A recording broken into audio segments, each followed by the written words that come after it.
Okay, hit the like button when you got a moment, please. Support the channel, support my efforts.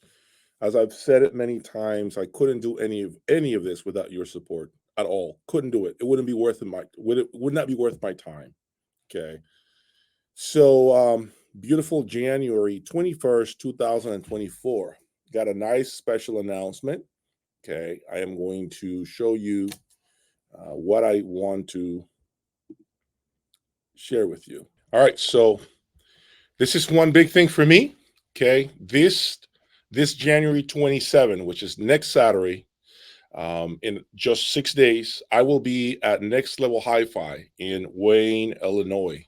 Okay. They're going to be hosting a meet and greet, me, of course, and I will be there also to promote the North American debut of the next X series Borison loudspeaker. Okay, I don't have many details on this speaker. I don't know the price point, but I guess that's the point of you guys attending this show, this particular private event, I should say, at Next Level Hi-Fi in Wayne, Illinois. If you are in the Chicago area, perhaps, or near Wayne, Illinois, please come by, meet me in person this Saturday, January 27th. Okay, it's going to be a nice time. You get to ask me all questions, of course, real time. Okay, you meet me, we can talk about your systems.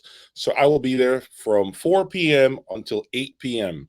If you have any interest in attending this event, this private event, make sure you reach out to Next Level Hi-Fi and put your name in the list. Okay, it's going to be a lot of fun. So I'm pretty excited to be part of this. Couldn't be more excited, actually. If anyone is coming, again, I will be very happy to meet you in person. Perfect. Look forward to meeting you as well. Look forward to meeting those of you who are attending this private event. It's going to be fun. It's going to be killer. And again, I'm there to meet you and talk about your system or any questions you may have. And of course, we get to see this next X Series Borison loudspeaker. I'm pretty excited to know what this is about. They already have a lot of speakers on the X Series line, so just to know that they have another model coming out, it's going to be quite exciting for me anyway. So hopefully it is for you guys as well. Okay, so the point of today's live stream, of course, is to talk about my recent review of the Mola Mola Tambaki DAC. I want to have a little bit of extra context as far as this DAC, since I didn't have the chance to perhaps mention it or touch on it during my review. Okay. And so I know a lot of you have many questions about this product.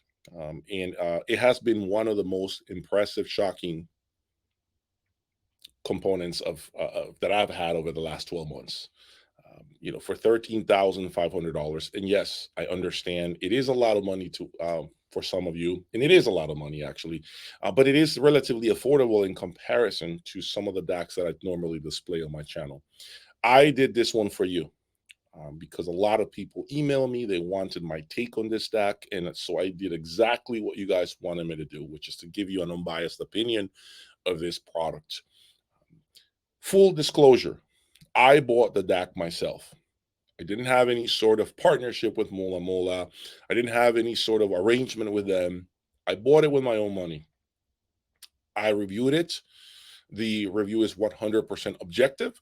And of course, I am sure more reviews will follow after that. The video itself has done pretty good, to be sincere. I am quite excited because it seems like you guys are very receptive of these reviews. It seems like you want to see a lot of this type of review, and I'm not opposed to it. I'm not opposed to it. Of course, what you see behind me is my main bread and butter. My main journey is with what you see right behind me. Okay, but the reality is, I understand some of you may not be able to afford some of this, and so I'm going to make a bigger effort to bring you affordable pieces. Another component that you might see here is the Krell 300i integrated. 300i integrated is an integrated that many of you have asked me to review.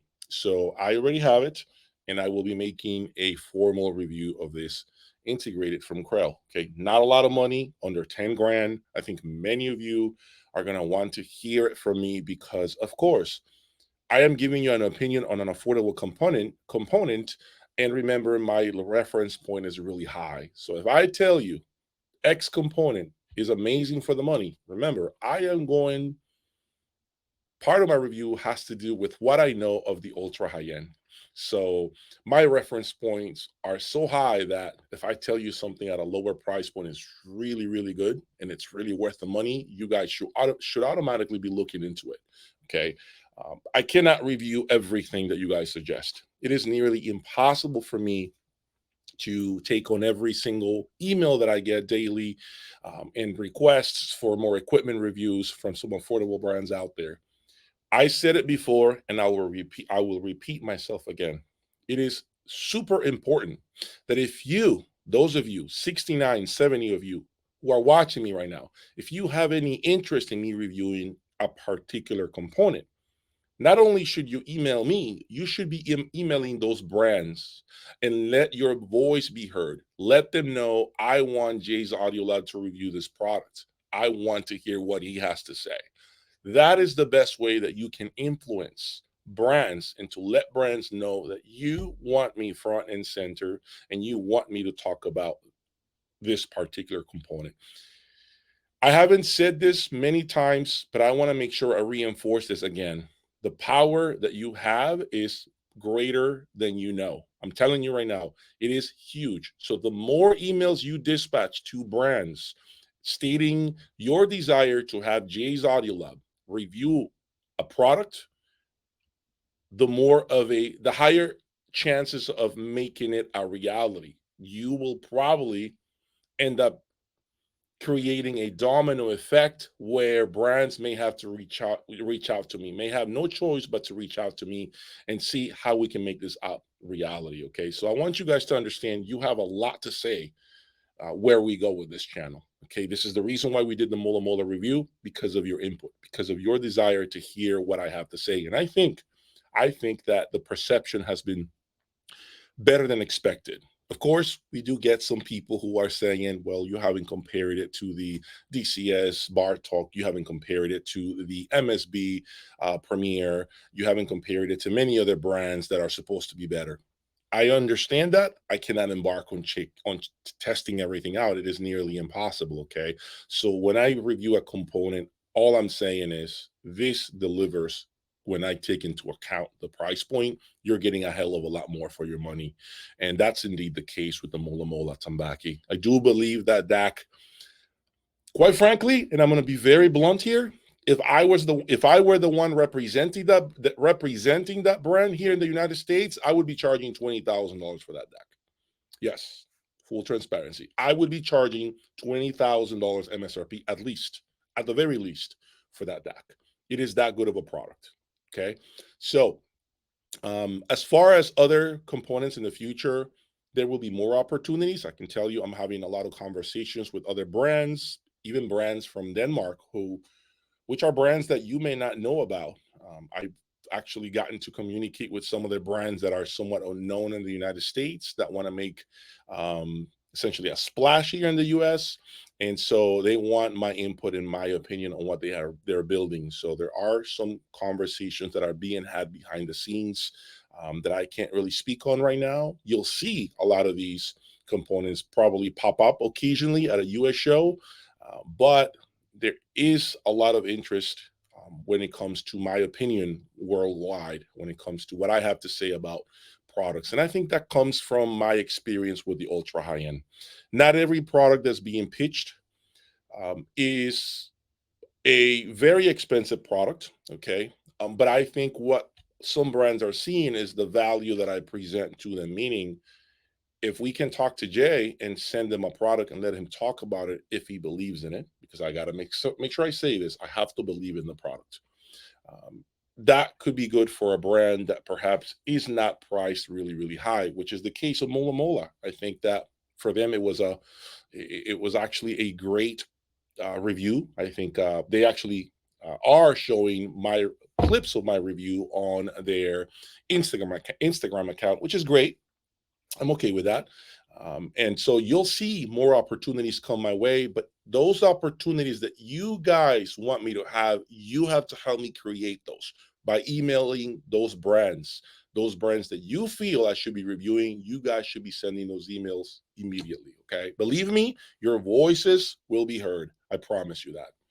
Anyway, 82 of you are here right now. Can you all please do me a huge favor and just hit that like button so we can call on more people and we can make this a very productive live stream. I will be going down your questions, so make sure you tell me the components that you have. Make sure you are as clear as possible, okay? I am not going to answer 3 questions for the same person. So I'm going to try to give everyone a fair shot. Make sure you ask one question and be as specific as possible, okay? And then I'll move on to the next person. For now, please hit that like button. Let me look at some of the questions.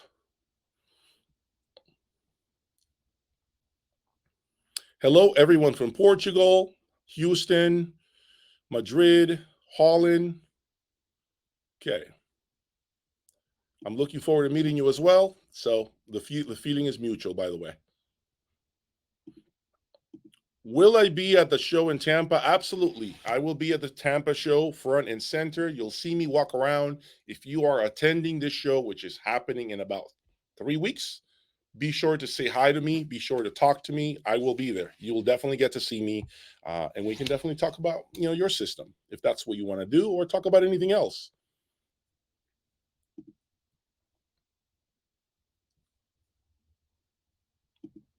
What do I think about accuphase? I think accuphase right now is finally starting to appear more here in the United States, and I think it's because of the new distributor. There is a new distributor in town that is doing tremendous things with the brand. They actually lower prices. As you know, I made a video about this. accuphase lower their MSRPs after this new distribution took over. And that has to do with what I said in the past about the E800 integrated. I think when I reviewed it maybe 4 years ago, it was like $22,000. I was very vocal about the fact that I thought it was a very, very overpriced component. And so since then, the new distribution has lowered a lot of their MSRPs, which I think you hardly ever see in this particular industry. When do you see brands lowering their prices? Never. And so that speaks volumes about my voice, of course, and the impact that I have. I'm happy that they're creating a lot more value now. And of course, accuphase is known to be one of the, if not the most reliable brand in existence today. Okay. accuphase is supposed to be the pinnacle of reliability, if that makes sense. That's what accuphase is. As far as the sound, all I know is the fact that accuphase tends to be a little bit on the warmer side. It isn't as ultra detailed as some of the other brands we are accustomed to. So that's really all I know. I haven't had a chance to own it, but I do have a relationship with the new distributor. I could probably email them and see if they would send me an accuphase component for a private evaluation to see what I think of it. I have been actually thinking about that over the past few weeks.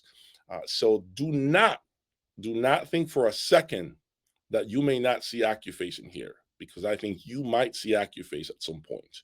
Okay, and that's a brand that I definitely need to explore. I have to. This brand, never heard of this brand, unfortunately. Can I hound the CH Precision integrated? CH Precision, I have been thinking about buying the L10, M10 CH components. I've been thinking about it over the past few weeks, but for one reason or another, I just haven't been able to pull the trigger. I'm not opposed to hearing CH. I think it's one of those brands that I need to own. I need to have an opinion on. It is definitely one of the ultra high-end brands that we know. But I just, again, I just feel like the stars haven't aligned for me with CH. Maybe I need to talk to them in person when I see them at the next show. Maybe I have to do that and see what I have in mind. But as far as the integrated, it could be a possibility. I mean, I never really consider a CH Precision integrated. So maybe Time will tell if I end up buying that integrated. There is a lot of interest, by the way, for integrated amplifiers. There is so much interest out there. A lot of you are super, like, really passionate about integrated amplification. And I understand why. I mean, they really do deliver a big bang for the buck. So I don't really know, though, when I will have a CH position integrated. All I know is right now I have a Krell 300i integrated, excuse me.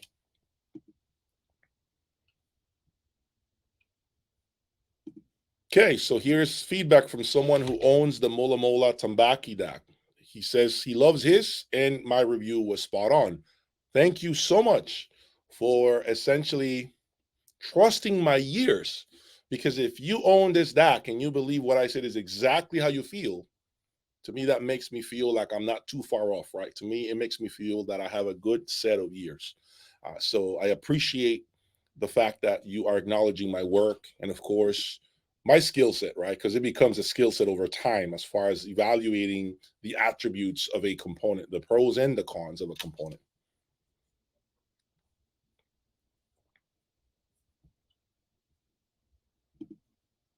Thank you. Much appreciated. Thank you for those good wishes. Thank you for that support as always.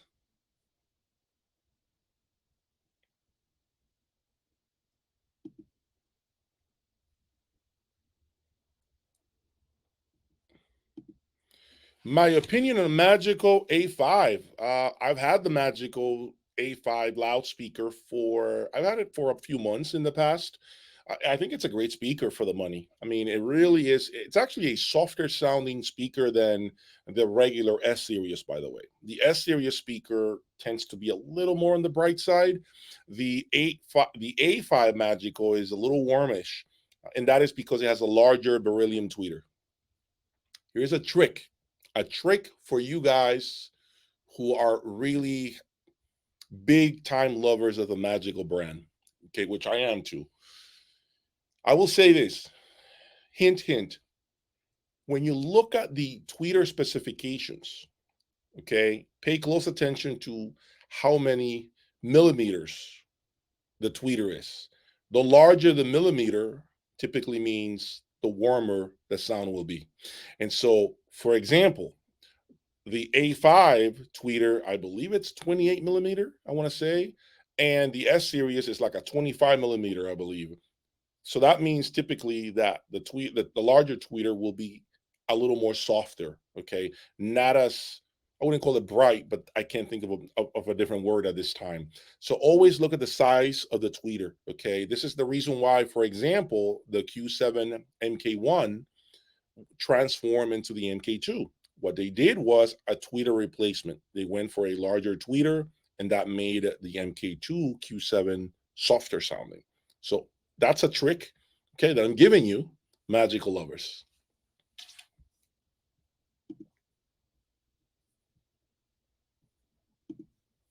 Which Luxman amps pair well with Wilson audio speakers? I've never seen Wilson and Luxman together on YouTube. I would say the Luxman 900U is a sure fit in with any Wilson audio speaker.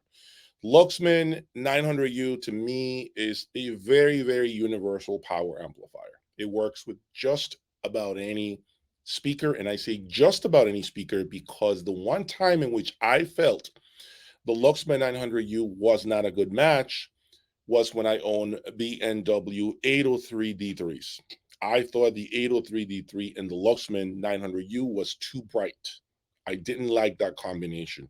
But again, it is no fault of the Luxman. It's all about system matching. Remember that. It's all about system matching. But for the most part, I've had great results with Luxman, with Focal, Magical, Wilson, Martin Logan. I've had great results. Okay. It's a very, very flexible type of sound that works with just about anything. So do not feel afraid to buy a Luxman 900U on the used market.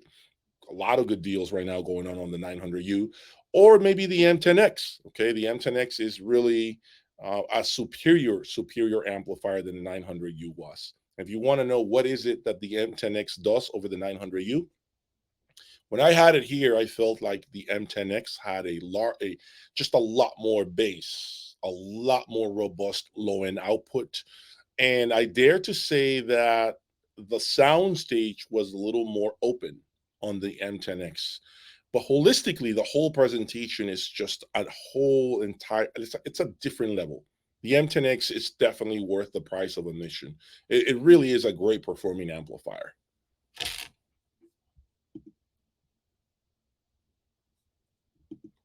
My opinion on Joseph Audio. I mean, Joseph Audio is a great brand. I mean, it really is a great speaker.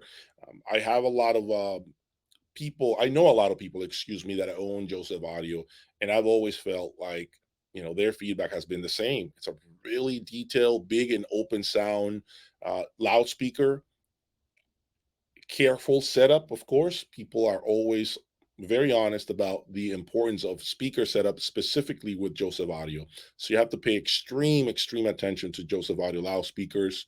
And most people that own Joseph Audio, I always see them with cordless cables, speaker cables. Now, I'm not going to say they don't work with other speaker cables. That's not what I'm saying. But for the most part, every time I go out to a show, I see Joseph Audio with cordless cables. So that means that if you buy Joseph Audio speakers, maybe you should look into getting cordless speaker cables.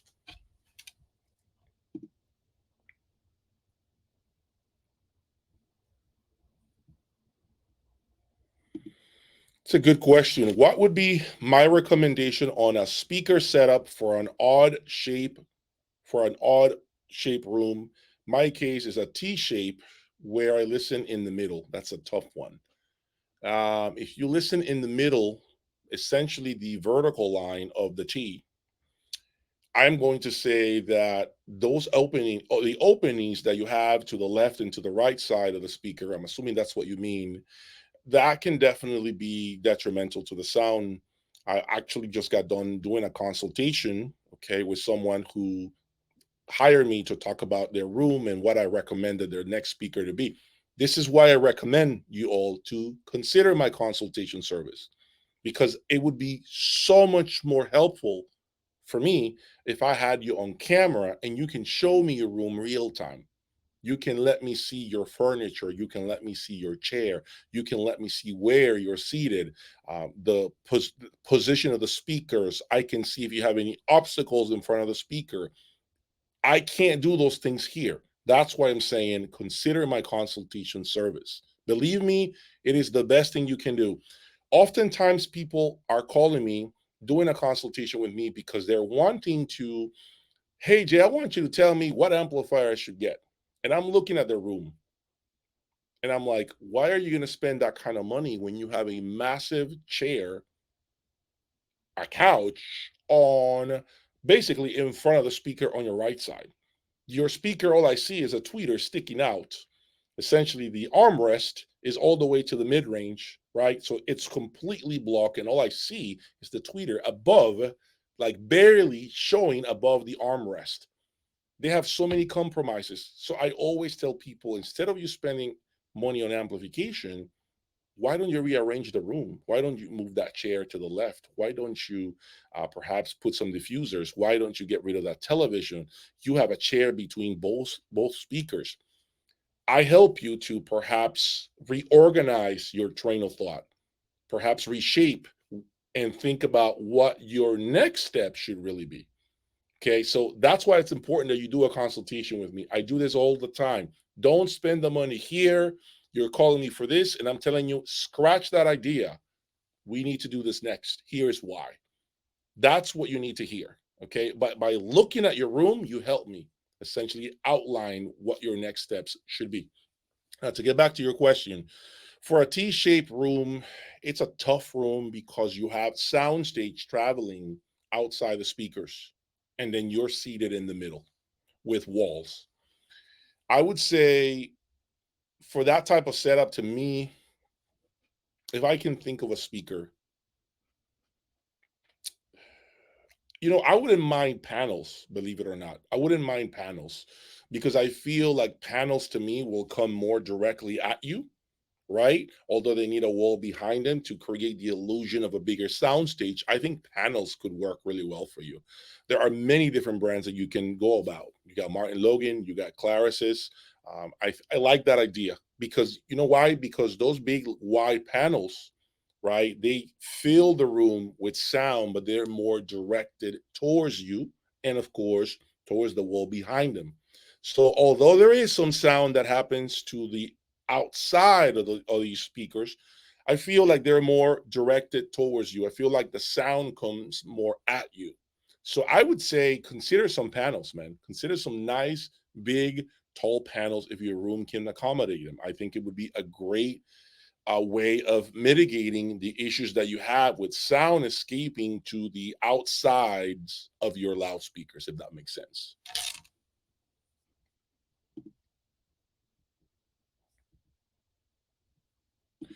How has my Instagram reception been? Pretty good. So far, so good. In case you want to follow me on Instagram, in case you have not been watching me, I just opened up an Instagram account. I have videos there. I will be doing a live stream from this new opportunity over at Next Level Hi-Fi in Chicago, in Wayne, Illinois, I should say. So you'll see a lot of pictures on my Instagram come next week. I urge you to follow me on Instagram at jaudiolab.com. Jaudiolab, not J's Audio Lab. J Audio Lab. I urge you to follow me on Instagram. I'm going to be shooting a lot of quick, nice videos while I'm over there at Next Level Hi-Fi next week. So please subscribe. Please subscribe to this channel and follow me on Instagram. Okay, it's really important to me.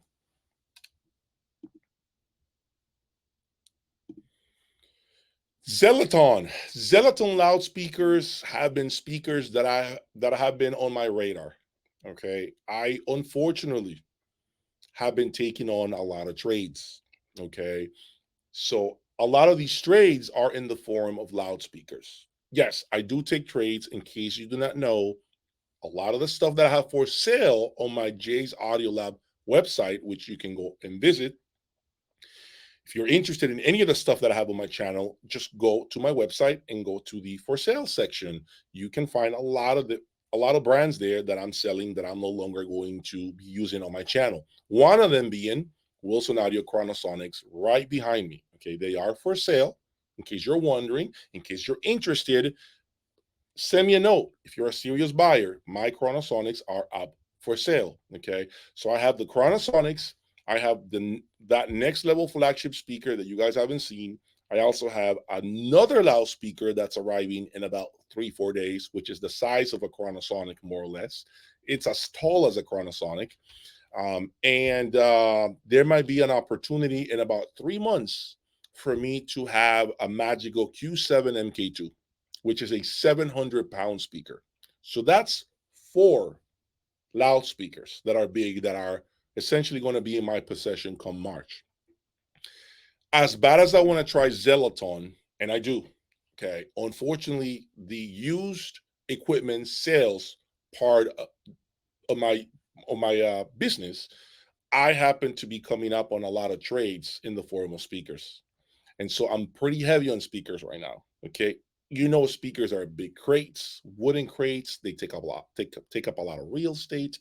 So I am in no position right now to display any Zellaton speaker. I know the opportunity is there.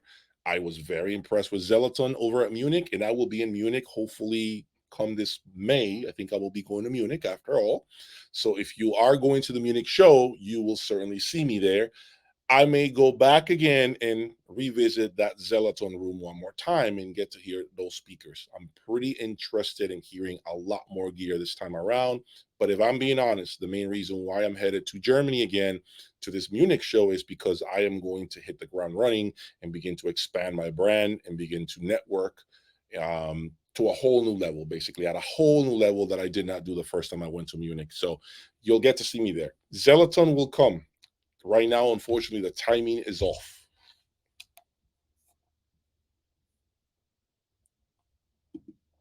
Do I have listening sessions every day, and for how long? I have listening sessions every other day, I would say, on average. For how long? It depends on the time that I have available. Typically, at least an hour. When I get into the music though, and if let's say I am, as an example, let's say my system is firing on all cylinders, and I'm enjoying the system, and the music is just blowing me away, I'll stay for as long as I can. I'll stay for 2, 3, 4 hours if I can, because I know that there is a psychological component, something that happens to our brain and ears sometimes, in which they tend to lock in on the system, and we're blown away. I know you guys have had listening sessions that for some reason the system is just blowing you away. You haven't done a thing and it's just wow. When I have those moments, I immediately just sit there. I cancel anything else I got going on if I can cancel it, and I'll just sit there and sit there and sit there and enjoy the system for as long as I can, because every listening session is not the same. I think most of you can agree with me on that. It's something that's never talked about, something that many people ever mention, which is no listening session is ever the same. Some days are good, some days are bad for no reason. But it could be also because of our stress levels. Maybe you did not sleep well. Maybe you are under tension. Maybe you're sick. You're under the weather. There is always a component that affects the quality of our listening sessions. I wish more people made videos about this, though.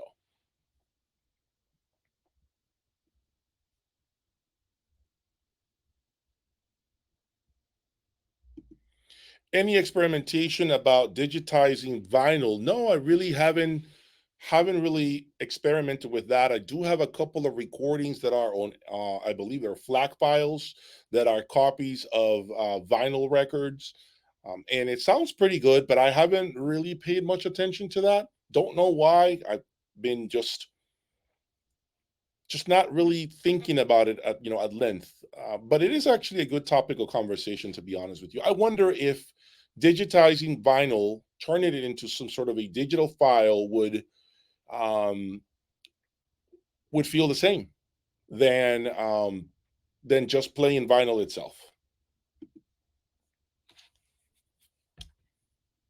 Okay, so I wanted to stop real quick to share something with you.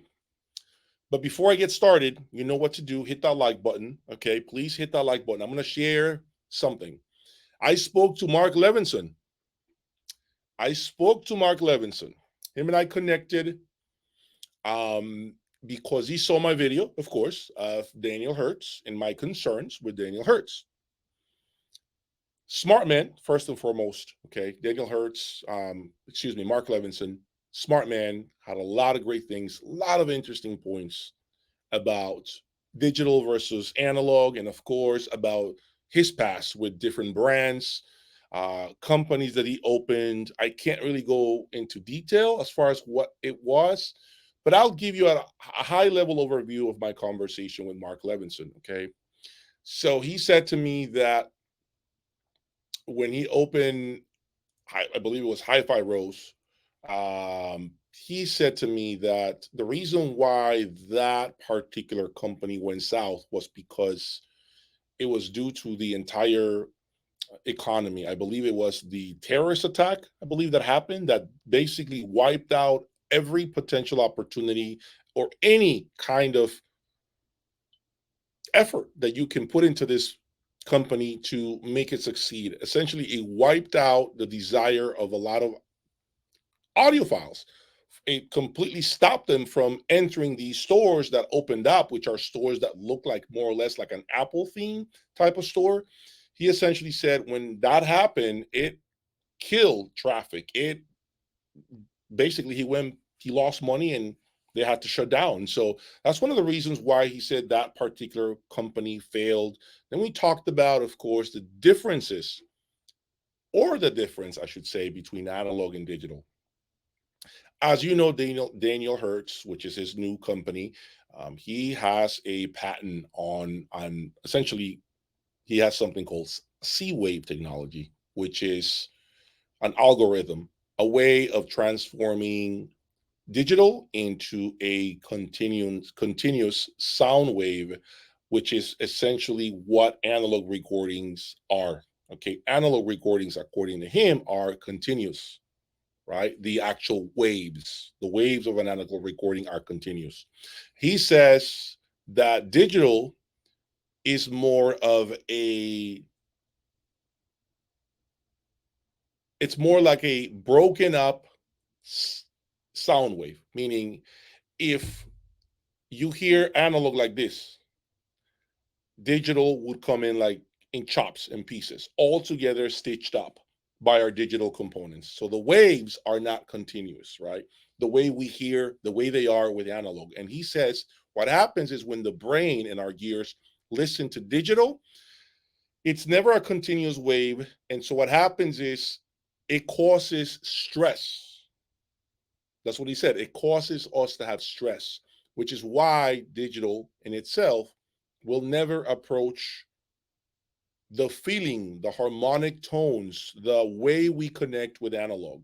And so this is why he said he's completely closed the gap with this new Daniel Hurtz technology. He's now saying that his new C-Wave technology is essentially address that issue that nobody else in the audio industry ever cared to tackle. I haven't heard any Daniel Hurtz products. I can't really vouch for this. I don't know if this is the truth or not, but he claims that when you hear anything, any of his products, the current Daniel Hurtz, specifically the Maria amplifier, excuse me, he says that the C-Wave technology in that component makes anything digital sound like master tapes, like analog. Now, is that true or not? I have no way of saying he's lying. I have no way of saying he's not telling the truth because I haven't heard it. But anyway, at a high level, that's what he said. And I found that quite interesting. He's also promised me, by the way, he's promised me time, some of his time, to talk about the audio mafia within the industry, to talk about the industry as a whole. He has, I believe, he said 50 years worth of experience in this industry. And by the way, 50 years deep into the industry, not 50 years at a, just kind of hovering around the industry. This guy has been really deep in the industry, in the trenches of the audio industry. So I'm curious to know what he has to say about the audio industry. He's been removed for some time, as you know. He moved away to Italy. And so that's where he called me from, by the way, Italy. And that's where all this Daniel Hurtz product is being handmade right now. And so I want to know, what is his take on the industry? What does he see wrong with the audio industry today as opposed to when he was really involved in the industry? What has changed? What recommendations he has for the audio industry in his opinion? So I think that interview will be quite interesting. And many of you, I'm assuming many of you will be interested in that conversation with Mark Levinson, right? So hopefully this interview will become a reality and I can share his thoughts on today's audio industry as opposed to the audio industry from way back when. I am very pumped to hear what he has to say. So more to come on that conversation with Mark Levinson.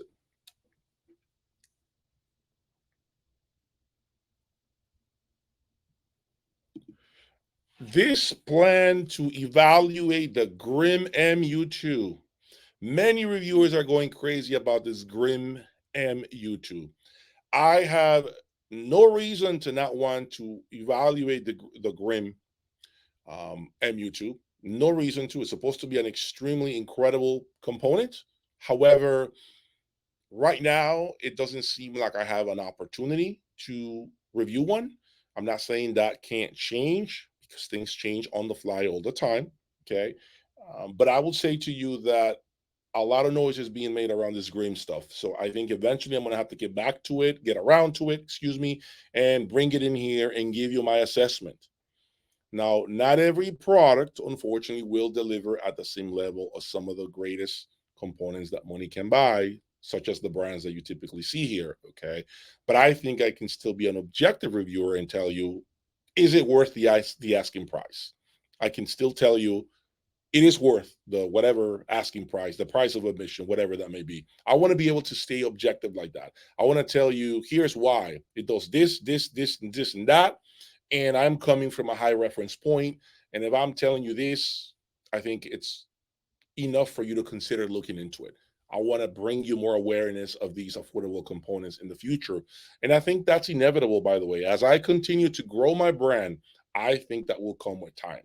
That will be inevitable. I will have to start getting to some of the affordable pieces and occasionally buying it, trying it, inserting it in this high revealing system that I have behind me and giving you my take on it. So you probably will see the GRIMM at some point, a GRIMM component at some point, and I'm sure that you guys are going to be very tuned for that.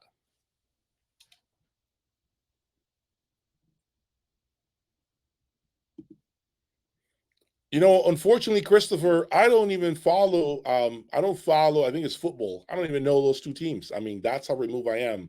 I typically just follow the NBA. I follow soccer. I used to follow NASCAR, believe it or not, but I haven't in a minute. I haven't been watching NASCAR in a minute.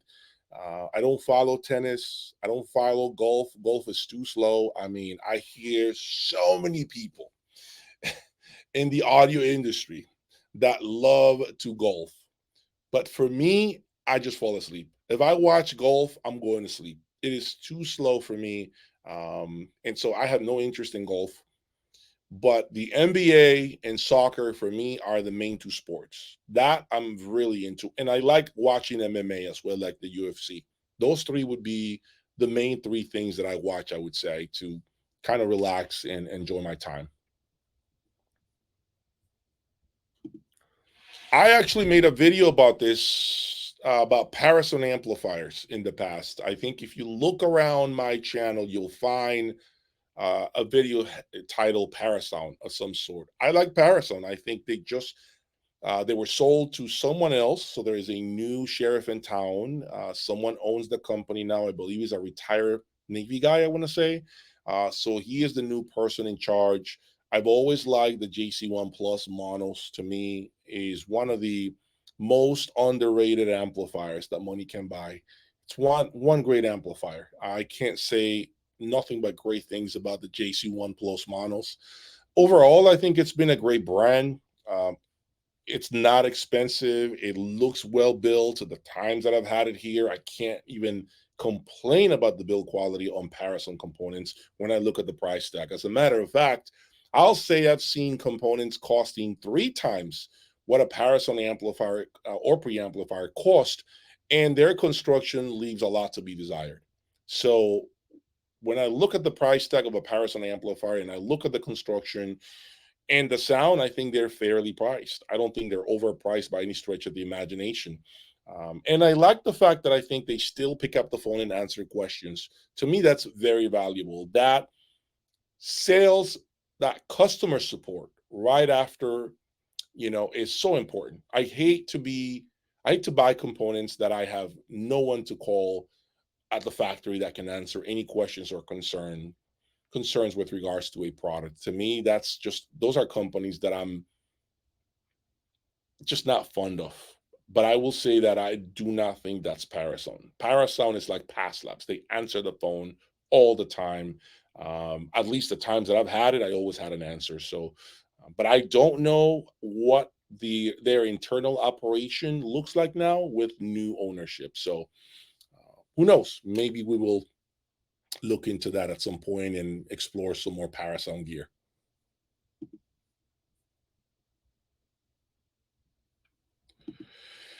Do I think that accuphase would go well with Martin loudspeakers? I would say, if I remember correctly, Martin loudspeakers, when I went to Munich, they're very detailed, extremely detailed speakers. I could see why Martin will pair up really well with accuphase, because accuphase tends to be on the warmer side. So I can definitely see the balance there that is achieved by using accuphase components on Martin loudspeakers. My only problem is that part of the beauty of a Martin loudspeaker is the sheer clarity of that speaker, the detail of that speaker. So when you begin to castrate those attributes by perhaps inserting a component that is a little too warm, I'm thinking you're undoing a lot of the greatest strengths and attributes of a Martin loudspeaker, if that makes sense.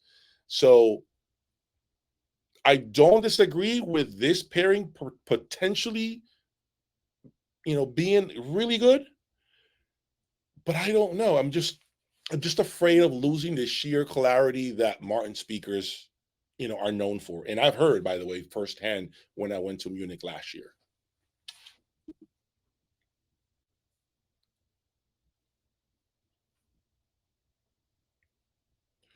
I have unfortunately, zero opinion on NRG power cords. Those are all trade power cords that are on trade. Okay, they came in on trade, as I mentioned to you. Yes, I do take trade-ins towards equipment that I'm selling on my for sale section of my website. Okay, so these are just trades that came in towards my cable line. They wanted to go up the ladder with my cable line. They're not cables that I plan to review anytime soon. It's completely outside my demographic. It's not something that I'm interested in touching for me. Not because I think they're bad, not because I think they're not worthy. I just don't, they don't move my needles, those power cords. And I need to stay focused with things that really move and advance me, okay, in my current job, which is now this particular audio industry.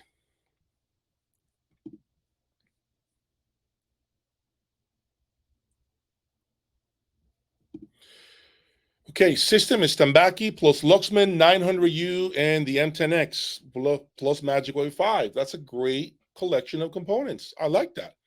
I found external streamer and 2-volt output were both improvements for the Mola Mola. Curious of your experiences. I used the Mola Mola with 6 volts.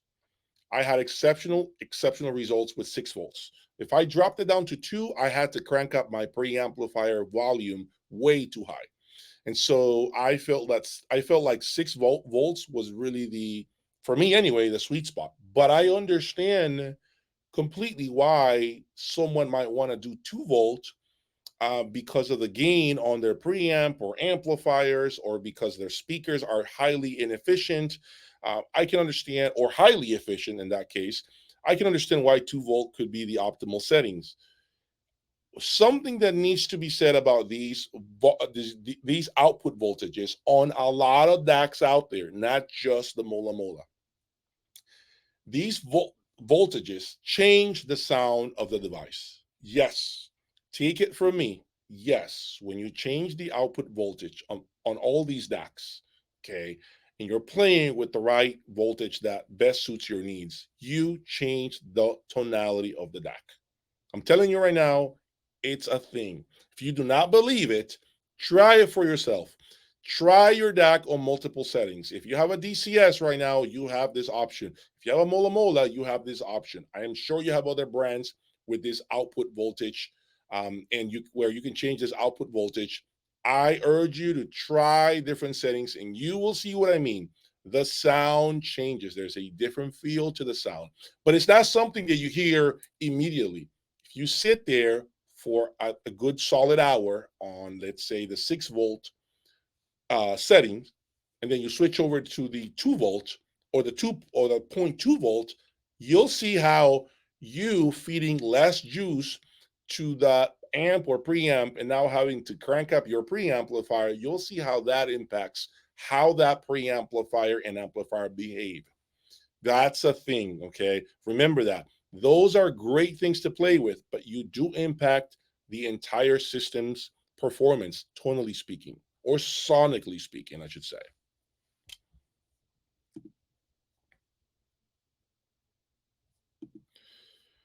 CMG audio. I have the entire Griffin Essence system, stereo preamplifier, amplifier, an Ethos DAC CD source. Which speakers will be better, S3 or Griffin? I'm going to tell you this. In this case, you have the whole system. I would do Griffin speakers. I still believe Magico S3s are great speakers. It has nothing to do with the Magico brand itself. Nothing to do with that. It has to do with the synergistic effect. I believe that Griffin speaker will be the better match for your current system. You are very heavy on Griffin electronics right now. Very heavy. Your system is essentially full of Griffin DNA, if that makes sense. Right now, to me, it would be just not a disservice, but it wouldn't be as smart of an idea to insert a Magico speaker. I'd say insert a Griffin speaker, and you are almost guaranteed 100% that the results will be phenomenal. Okay, I would say in this scenario, go with the Griffin loudspeakers. It's just the right fit.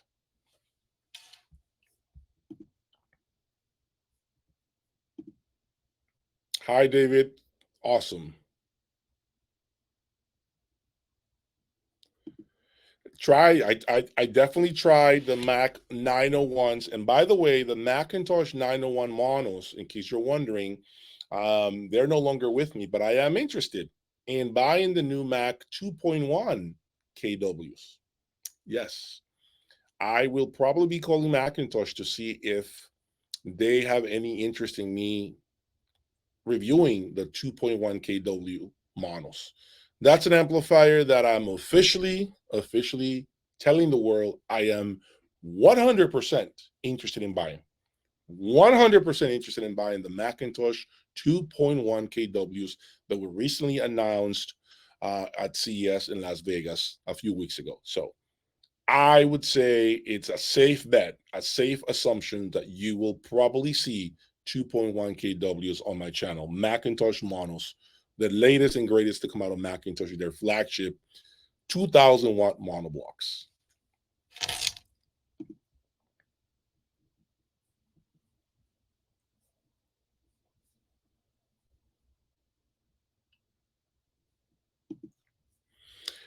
Adrian of Canada Excellence gave a rave review of the Daniel Hurtz Maria integrated. Could you see auditioning that?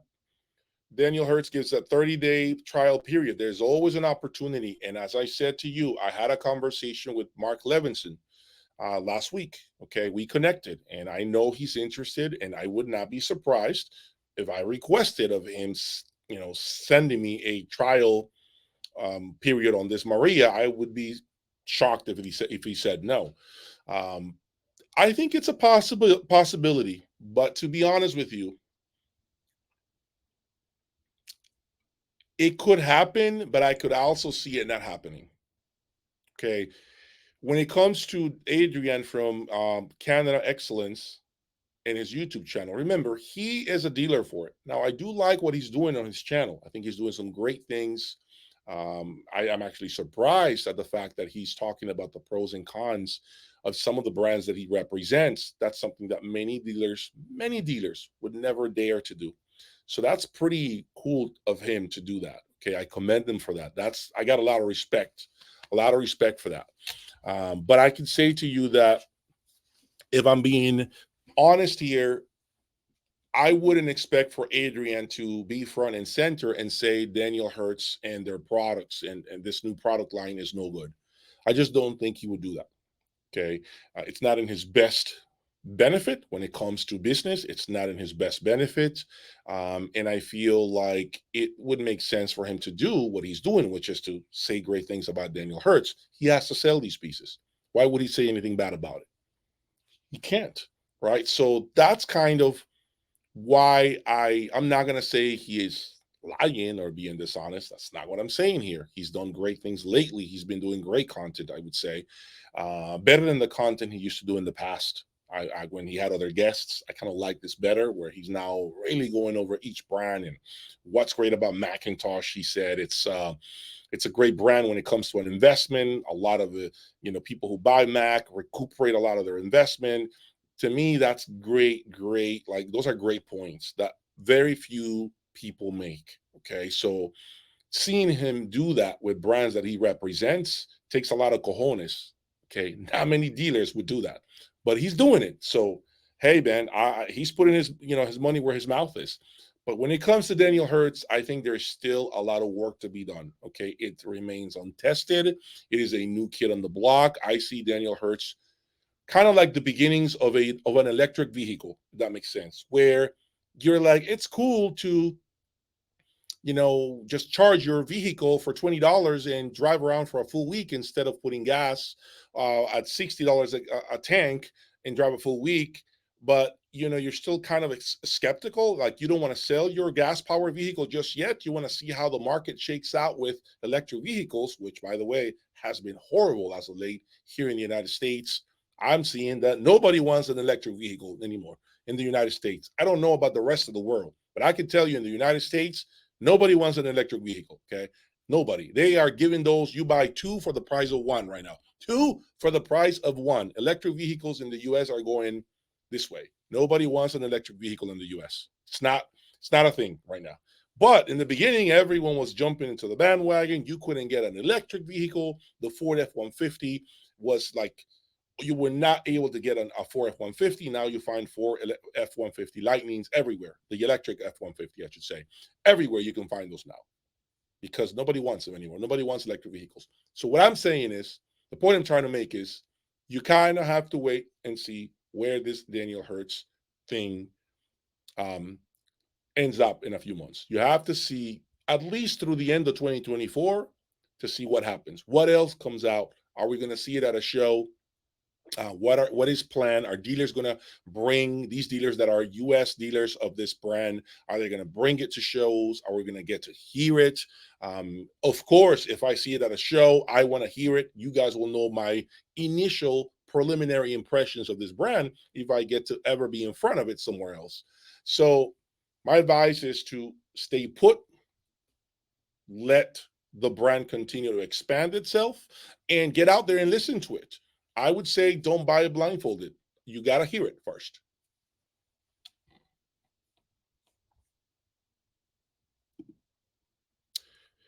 I own and love my B&W 705 S3s. Bowers and Wilkins need to be towed in so that they meet a bit in front of your head and that. Your setup is like that. Okay, interesting. Okay.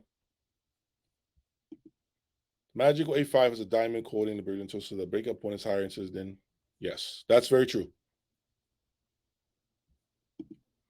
I will be there in Munich. You'll see me in Munich. Come May, I will be in Munich.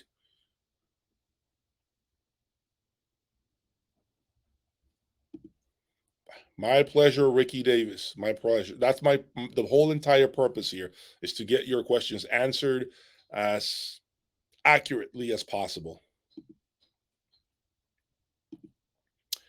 What are my thoughts on the Classe Audio monos, the CAM N400s, driving Sonos Faber's Stradivari homage? Okay, so here's the thing with what you need to know about Classe Audio, the CAM 400s. That was one of the best amplifiers I've had. One of the that was actually my beginning when it comes to great quality amplification. Very heavy, very nicely built. They run really hot. Okay. I love those amplifiers. I don't have a bad thing to say about the CAM 400 monos from Classe Audio. As a matter of fact, a part of me kind of likes them better than the later generation, which had those built-in fans on the back. I think it was like the CAM 600s after. I don't see this pairing being any bad because my thing is, although I haven't heard, now that I think about it, excuse me, I take that back. Now that I think about it, I would be very concerned with this pairing because Sonos Faber tends to be on the warmer side.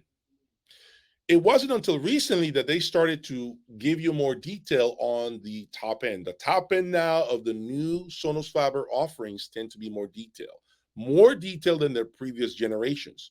So if I think about that, that means that the speaker you're talking about probably has a warmer top end. My concern would be, now you have a Classe Audio CAM 400, which I own. That amplifier is not known for being the king of resolution. It's not known for having a tremendous amount of detail and extension and airiness. So I am afraid of those two being too muted, if that makes sense. The top end might be a little too recessed, not as open and extended as I'd like it to be. So I would be very careful with that pairing.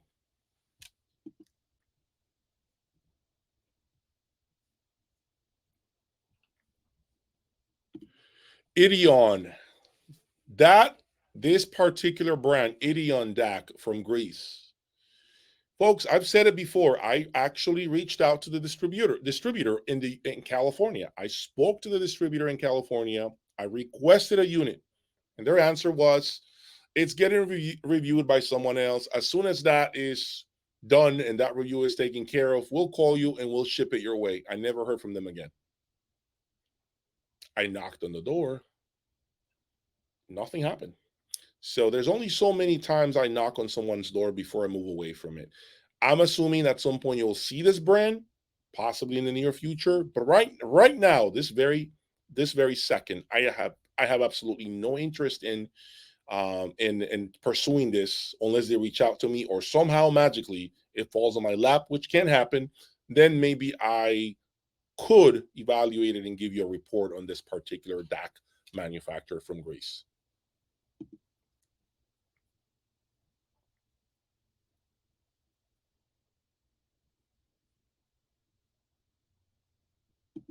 I do have a pair of those Ypsilon monos. I have those areas too, MK2s, I think it's called, the model number.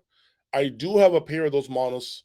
I haven't shown them yet. I plan to bring them at some point and listen to them here. Okay, so like just remember that I have to have a plan for all of this stuff. And right now, I haven't gotten around to how I am going to introduce these monos on this channel, okay? But I think you might see those, okay? Those came in on trade. You must know somebody traded those into me towards something else. So I figure, okay, here they are. I've heard a lot of things about these monos. Let me try them out and see what they're about. So you might get to see those Ypsilon areas, I think MK2 models at some point.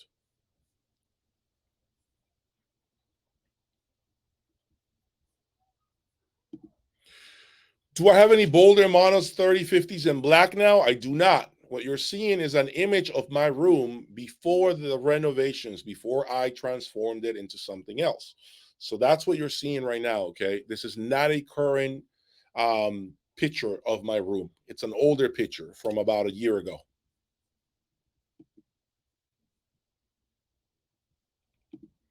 I have no thoughts on ATC actives. Nothing to say.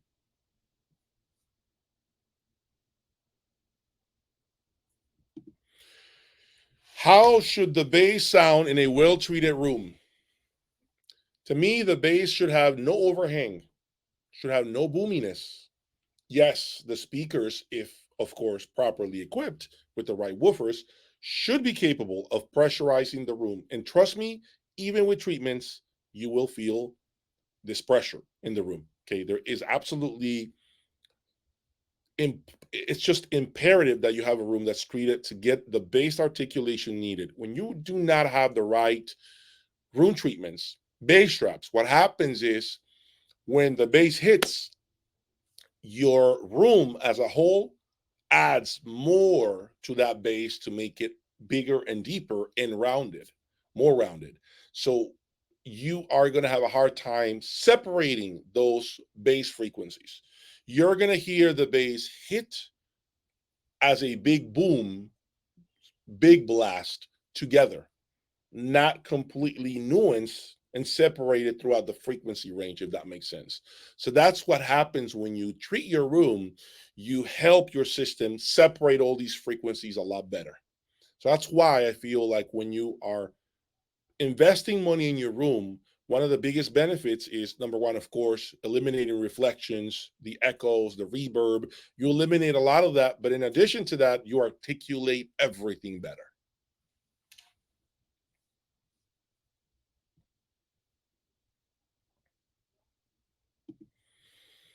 What amp would I recommend with Martin? I don't really know. I saw it with, I tell you what, I recommend the MSB amplifiers, like the S500 that I have in here that's up for sale on my website. To me, that would sound phenomenal. I heard Martin with MSB amplifiers at a show and it sounded really good. So I would say Martin speakers with perhaps like a MSB S500 stereo amplifier, that would be the way to go.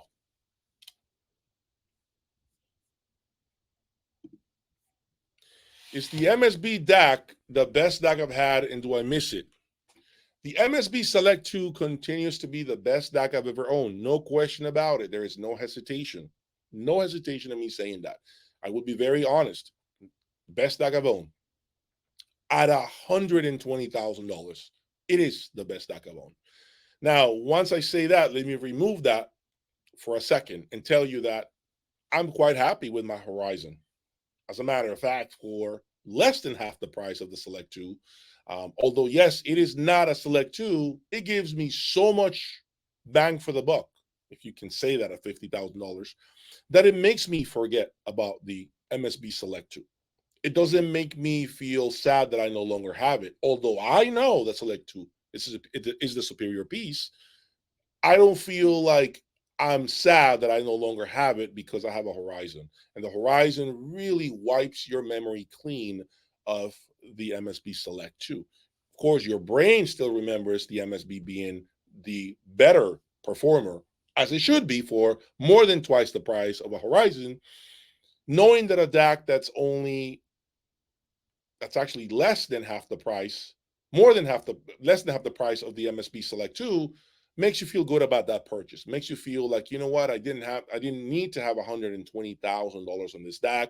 I am actually doing quite well with a $50,000 Horizon, and I'm not looking back. So that is the special thing about the Horizon, that for 50 grand, it really makes you question the need for anything above its price point.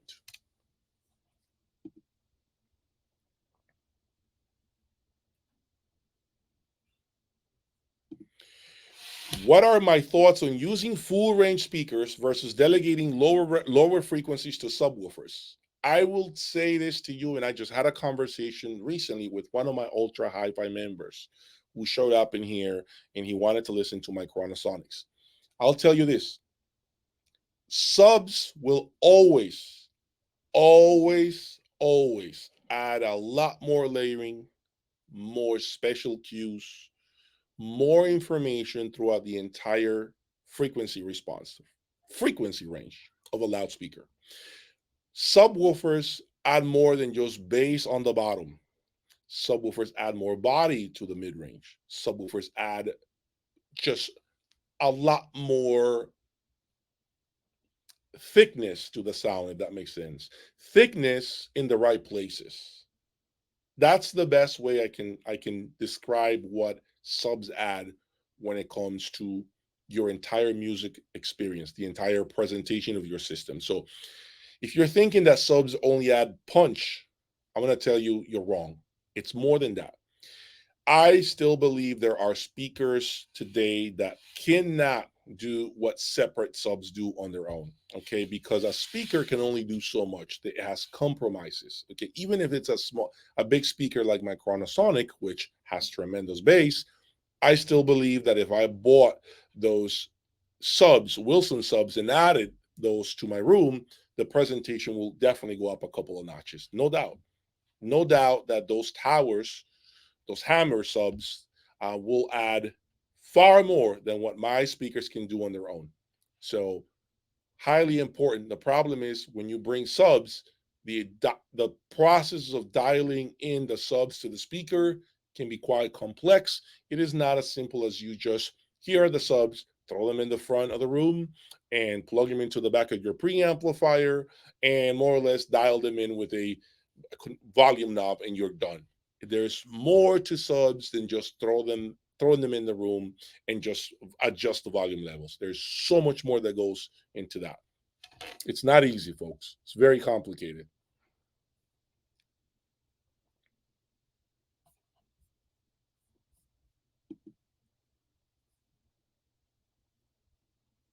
I am not familiar with ASR amplifiers, unfortunately.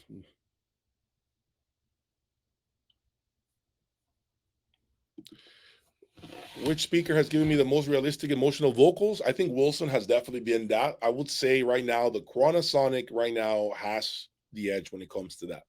Chronosonic vocals are unlike any other speaker I've ever owned. It remains the best loudspeaker I've owned through today. I don't know if I can say that 6 months from now. I don't know if I could say that a year from now.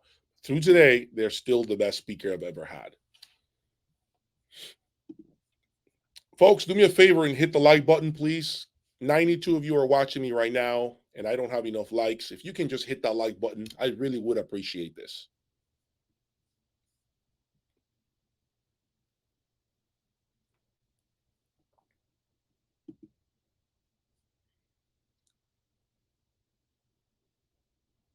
M10X would pair just fine with a Sabrina X. I would not be concerned with that pairing. That would work perfectly. I've heard Soundlabs. Soundlabs I've heard on several occasions. I like him. A lot of bang for the buck. Really big sound. It's one of those speakers that when you look at what they are, the MSRP prices are quite low in comparison to other brands, but I think they give you so much bang for the buck. They really give you a huge, enormous presentation, kind of like a Magnapan type of presentation where it's large, big, wide, deep. Bass is pretty good, not the best bass, but it's pretty good bass, surprisingly deep for a panel speaker.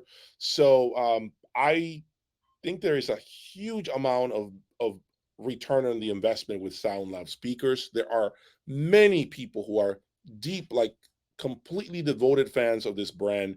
I just never got around to it.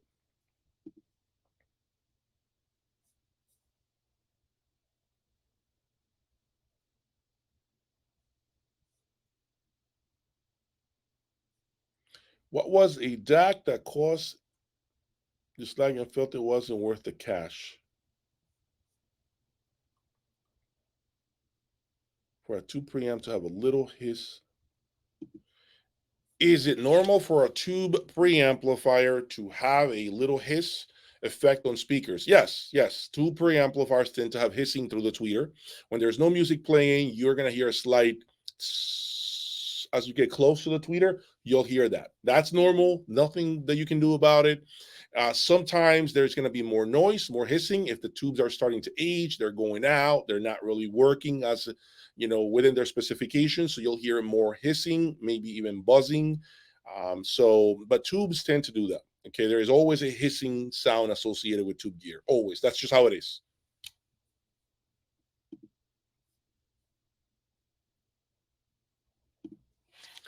Thoughts on Simaudio 860 version 2 versus Boulder 21 monos with all Wilson Audio Alex.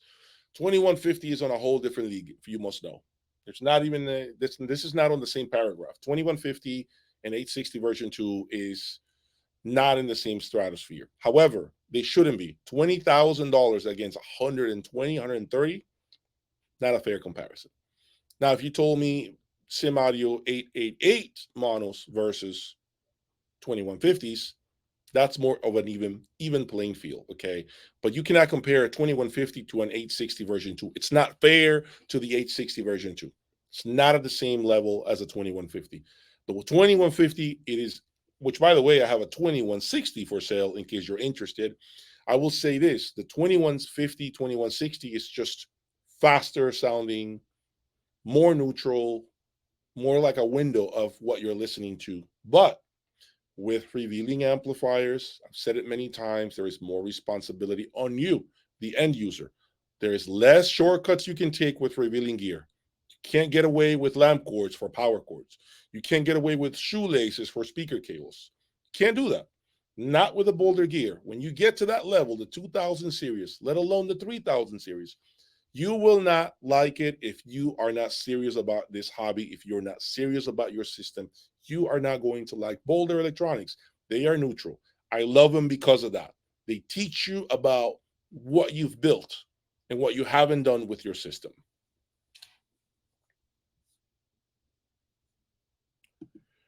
Why No Vandersteen? Well, no particular reason why No Vandersteen loudspeakers. I've heard them on several times at shows. I just feel like they never delivered the sound that I was looking for at a show. But I can't say it's their fault. I can't say they are bad speakers. I can't say I don't like them. It's a show environment, okay? So I haven't had a chance to hear them in their full glory at a show. Not to say that they won't change that narrative at some point, but to be honest, I haven't really looked at Vandersteen speakers because they were never on my radar. I've been so focused on other brands, and maybe that's a fault of my own, right? Maybe I need to start diversifying my speaker selections. But I can see myself perhaps exploring their current top flagship loudspeaker. I can see me liking their top flagship loudspeaker without a doubt. At some point, I think it'll be inevitable. At some point, I probably will end up buying a Vandersteen and giving you guys my opinion on this flagship. There is a huge cult following with Vandersteen speakers. Okay, there are so many people that love the brand, love their time alignment, love the soundstage and the disappearing act that they pull off. That's one of the things I hear all the time about Vandersteen speakers. They disappear completely from the room. But maybe I just need to look at them a little closer and decide if I want to bring them into the lab. I definitely believe they have a place in here. I definitely believe that. Well, folks, it's 92 of you. It's been an hour and 25 minutes. Once again, I'll say it again, so to make sure that you guys are aware. This Saturday, January 27, I will be at Next Level Hi-Fi in Wayne, Illinois. I will be there to meet and greet you guys. Anyone who wants to show up to the store, please come and say hello. I will be there from 4 p.m. until 8 p.m. this Saturday, January 27. In addition to that, they will be unveiling the next loudspeaker, Borison loudspeaker in the X series lineup. I'm quite excited to see what that is. I don't know how much it is. I don't know how large it is. I am just simply looking forward to this event. So hopefully, if you have the time to show up this coming Saturday, the 27th, you can meet me and ask me system-related questions. I will be there to answer your questions as well. So come out and say hello.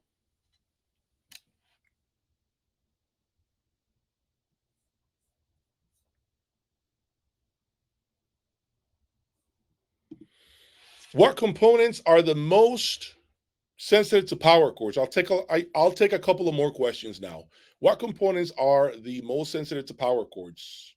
I'll say your sources for sure. Sources, hands down. Sources, hands down, number one.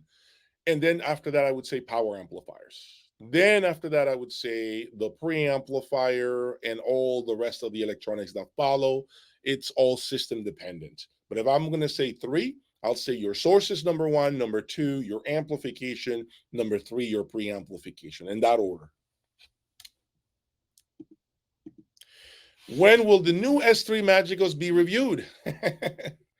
When I speak to Alon Wolf at Magico and I talk to him about my interest to bring an S3 MK3, I have no doubt that he would probably make arrangements to let me hear the M3 in my home and give you guys my unbiased opinion of this speaker. I have no doubt in my mind that the S3 MK3 is a phenomenal performer. Okay, it's got to be an amazing speaker. I've heard it several times at shows, but it's show conditions, and even in show conditions, you can definitely tell it's a great performer. Okay, it's a great performer. It is 45,000, I believe, 45,000 MSRP. And I like the size. It's not overwhelming. And I think for 45K, it's making the purchase of a Magico M2 quite questionable.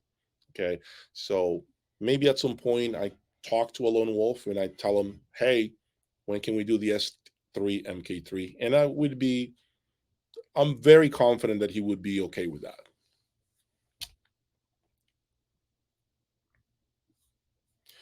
Okay, folks, that about ends it for me. Thank you for your time today. It's been a beautiful hour and 30 minutes with you on this beautiful Sunday afternoon. Please come out and meet me at Next Level Hi-Fi in Wayne, Illinois, this Saturday, January 27th. I will be there greeting you. I will be there front and center answering your questions. And of course, be a part of this unveil of the new X Series Borison loudspeaker. It's all happening this Saturday, January 27th. Until next time, peace.